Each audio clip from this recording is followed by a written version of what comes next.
After dragging her through legal mazes for nearly a decade, a federal district judge has demanded that a Kentucky county clerk who denied marriage licenses to same-sex couples now pay a massive fee atop damages already thrown at her by a jury in September.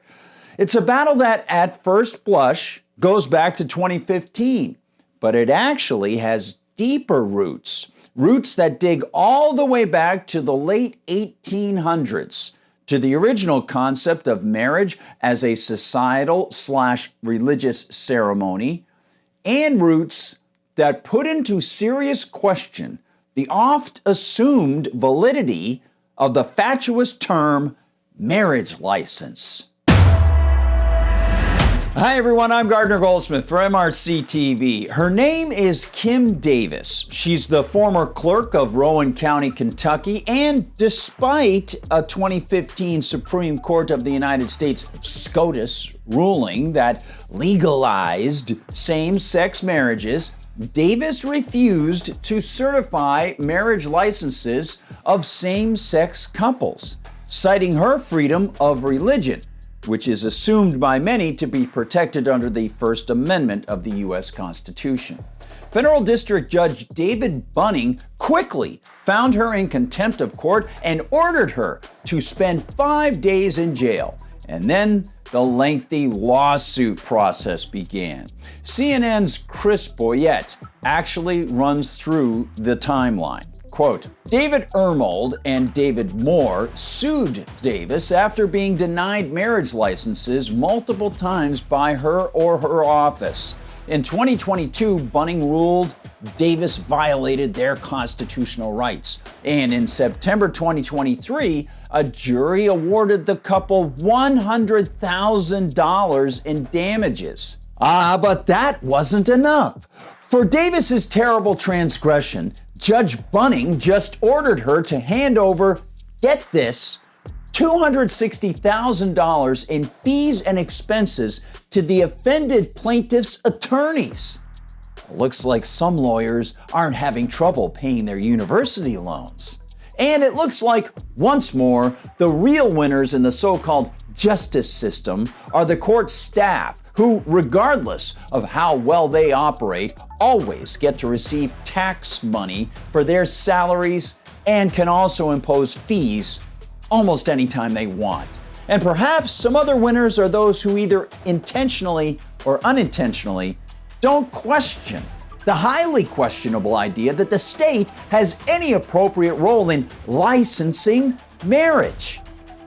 You know, we ought to note that Ms. Davis's First Amendment defense here was slightly off base because the First Amendment prohibition against abridging the freedom of religion only applies to Congress, not the states. It wasn't until 2022 that Congress actually made things that much more unconstitutional by passing their same-sex marriages must be recognized as legal nonsense called the Respect for Marriage Act.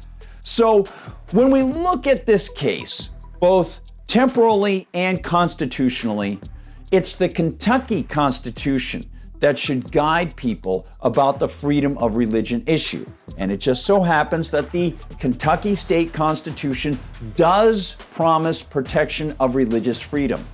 But in 2015, the Supreme Court ruling in Obergefell v. Hodges struck down Kentucky's statutory and constitutional bans on same-sex marriages. And Governor Steve Beshear and Attorney General Jack Conway then announced that they would abide by the court's order.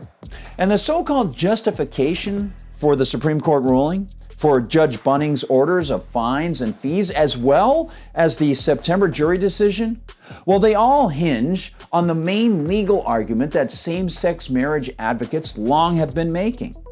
They've claimed, and many continue to claim, that the 14th Amendment's Equal Protection Clause commands states and their employees, such as Ms. Davis, to treat gay couples the same as heterosexual couples when it comes to the issuance of marriage licenses. Thus, if one were to accept their argument, Ms. Davis would be breaching the 14th Amendment, and her argument about religious freedom likely would be seen as weak since she was a state employee. Now that opens up a completely different matter, a very big one, about what are called unconstitutional conditions imposed on people who get things like jobs from government. For example, can a government mandate that employees not wear crucifix necklaces at work? That's a matter for a different video. What close observers long have noted here is the grievous error in misreading the 14th Amendment, seeing equal treatment when the words actually are equal protection in the document. Protection, in a political sense, was seen by the founders and those who wrote the 14th Amendment as being quite different from the government offering a special blessing, like a marriage license to people. The term protection is supposed to conform with the traditional Lockean idea that groups of people create political institutions to protect folks from aggression by other people. Of course, in philosophy class, I have to call out John Locke's error in supposing that civilians can be protected by a political institution, because the only way political institutions exist is by forcing people to pay for the so-called protection. But of course, that is still the general idea on which the U.S. political system is based.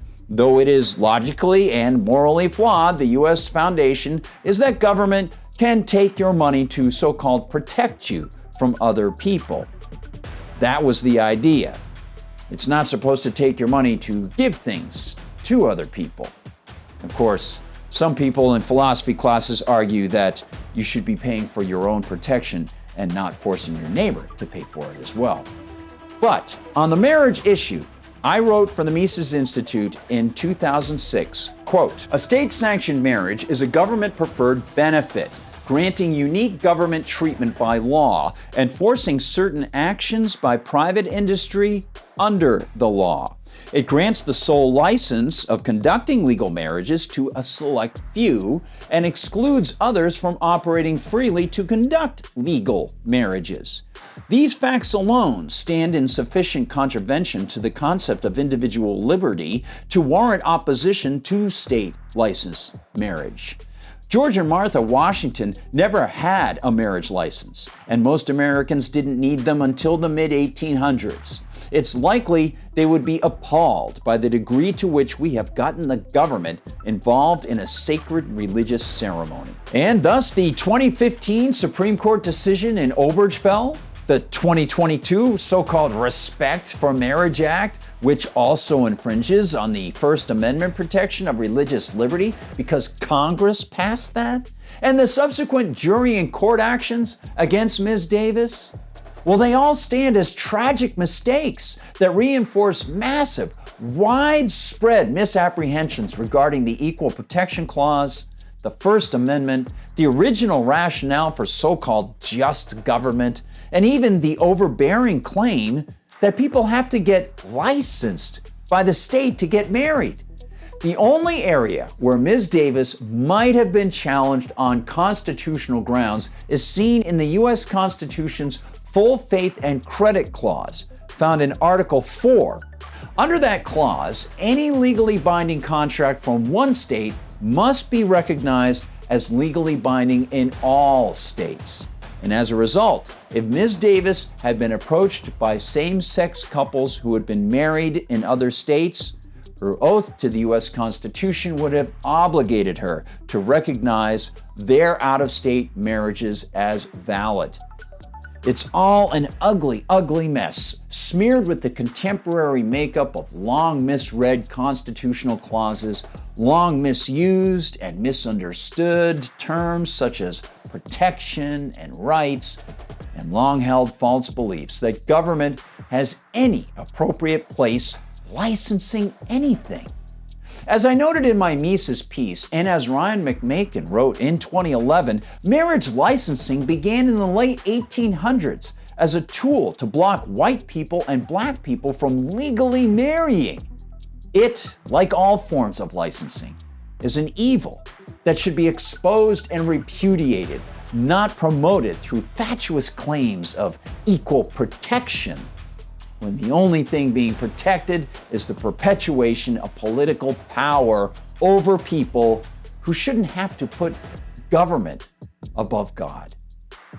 Thanks for watching, everyone. Please like and subscribe. Find us at YouTube, where yes, they censor us, they do. And you can also find us at Rumble, where they don't censor us.